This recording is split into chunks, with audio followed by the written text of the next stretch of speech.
राधा स्वामी सहाय राधा स्वामी। प्यारी साध संगत जियो, भाइयों बहनों, बच्चों, जितने भी आप सत्संग लाभ के लिए उपस्थित हुए हो, शांति से बैठ के सत्संग लाभ उठाएं।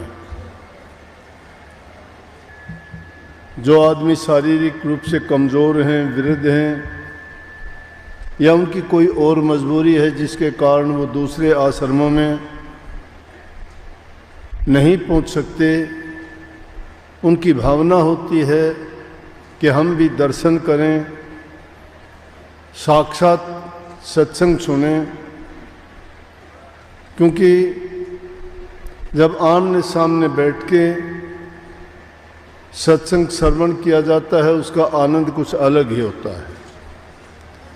सत्संग तो देखने के लिए आपके दूसरे माध्यम भी बहुत हैं, टीवी में, व्हाट्सएप पे, फेसबुक पे और टीवी चैनलों पे आते रहते हैं, लेकिन जो आनंद वास्तविकता में है वो उसकी नकल में नहीं है। और सत्संग एक ऐसा माध्यम है जिस प्रकार से हम रोज़ाना स्नान करते हैं, शरीर पे लगी मैल पसीना साफ करने से शरीर की सफाई होती है, उसमें दाग धब्बे बदबू वाली चीज़ अगर कोई होती है तो वो धुल जाती है। इसी प्रकार से अपने घरों में, मकान में जहाँ हम रहते हैं, हर चीज़ का बड़ा ख्याल करते हैं सफाई के लिए कि उनको साफ सुथरा रखा जाए। साफ सुथरी जो वस्तु होती है देखने में भी अच्छी लगती है, उसके पास रहने से भी हमें सुकून मिलता है। अच्छी चीज़ वातावरण को भी अच्छा और पवित्र बना देती है। बाहर की सफाई हम कर लेंगे, हमारे बस की बात है, कपड़े साफ कर लेंगे, शरीर साफ कर लेंगे, घर आंगन को साफ कर लेंगे, लेकिन जो मुख्य करके जो रोग हमारे अंदर में फैलाता है वो हमारा मन है। उसकी सफाई बाहर से नहीं हो सकती, इन आँखों से उसको देखा नहीं जाता, इस मन से ही मन को जांचा भी नहीं जाता, और उसके बारे में हमारे आदत, हमारा बोलचाल का तरीका ये जाहिर कर देता है कि हमारे मन में क्या है। कभी हमारे अच्छे विचार होते हैं, कभी बुरे होते हैं, कभी खुशी होती है, कभी दुख होता है, वो भी उन बातों से जाहिर हो जाता है। मन की शुद्धता, पवित्रता भी प्रकट हो जाती है, जबान से हो जाती है, चेहरे से हो जाती है, हमारे व्यवहार और बर्ताव से हो जाती है। तो सत्संग एक ऐसा माध्यम है जिसमें हम जाके उपदेश, शिक्षा या जो भी वचन फरमाए जाते हैं वो सिर्फ न केवल हमारे बाहरी दुनियादारी के जीवन को सुधारने के लिए या अपने व्यक्तिगत जीवन को चरित्रवान बनाने के लिए या हमें किस प्रकार से अपने जीवन को जीना चाहिए इसके लिए नहीं, बल्कि मुख्य उद्देश्य तो यही होता है कि उसके मन की सफाई कैसे की जाए।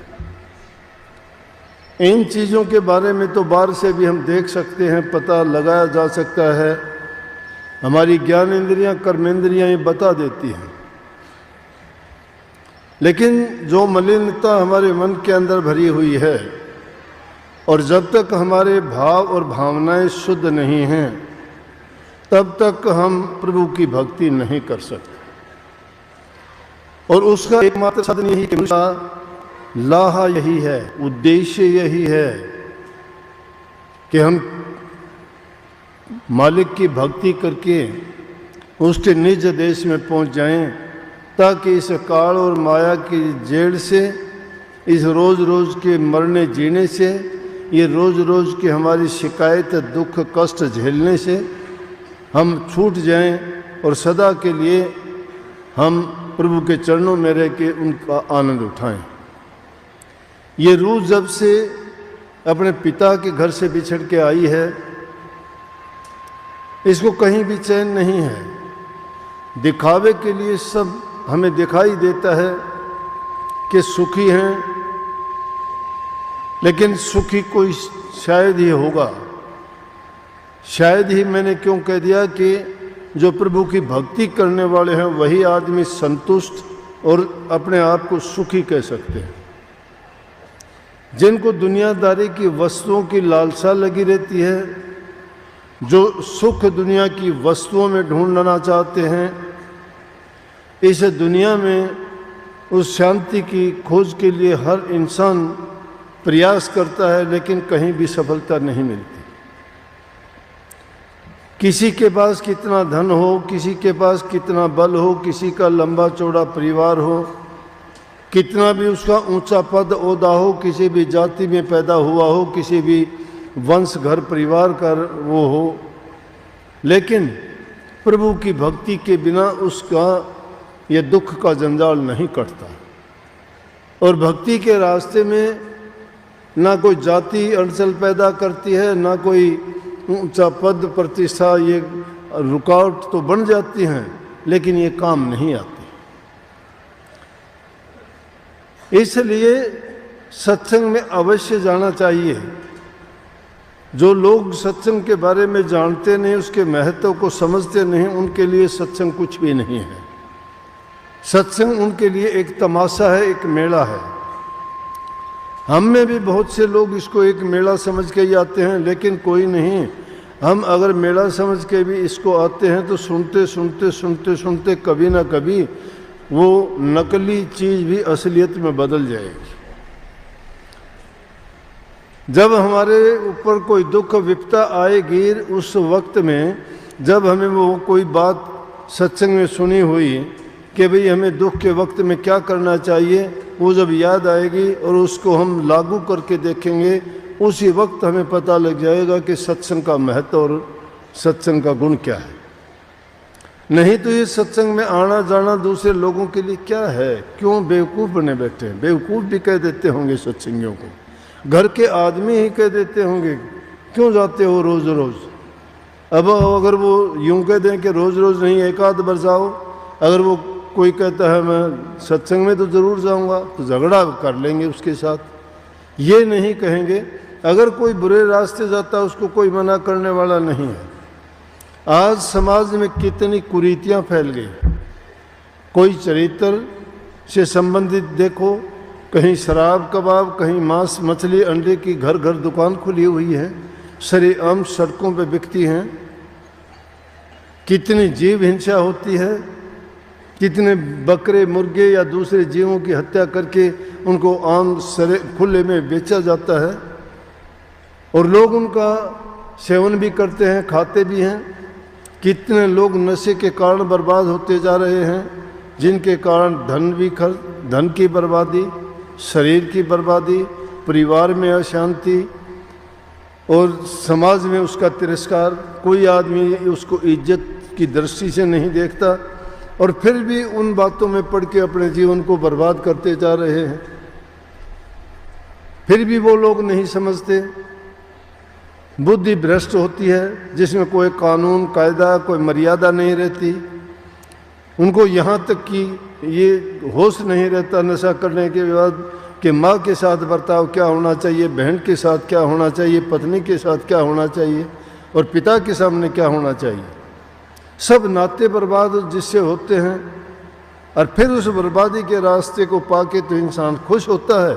लेकिन जहाँ पे तुम्हारा चरित्र बनाया जाता है, तुम्हें इंसानियत सिखाई जाती है, तुम्हारी बुराइयाँ दूर की जाती हैं, तुम्हें इस जीवन का जो आनंद का सही तरीका है वो जहाँ दिया जाता है, उसको आप भूल जाते हो, उससे आप दूर भागते हो। वो हमारा अज्ञान है। ज्ञान ये नहीं है कि आपने कोई कहानी कथा सुन ली, आपको ज्ञान हो गया, 2 बात यादें कर ली, 2 भजन याद कर लिए, या कोई और चीज के वो ज्ञान हो गया। ये ज्ञान नहीं, अज्ञान है वो। तो वो है कि इंसान को ये पता होना चाहिए कि मेरा जीवन का उद्देश्य क्या था, मैं क्यों आया था। अगर इस जीवन में पेट भर के यूं ही घूमना फिरना है, पशुओं की तरह से जीना है, तो जिए इंसान। या किसी निर्बल दुर्बल जीव पर अपना रोब दिखाता है तो क्या मिल जाएगा उसको। यहाँ तो प्रेम का मार्ग है। जो उन जीवों से प्रेम करता है सभी उस मालिक की संतान हैं हम। चींटी से लेके हाथी तक इंसान बुद्धिमान जरूर है, विवेकशील जरूर है, और जीवों से ज़्यादा इसको ज्ञानवान समझवान बनाया गया है।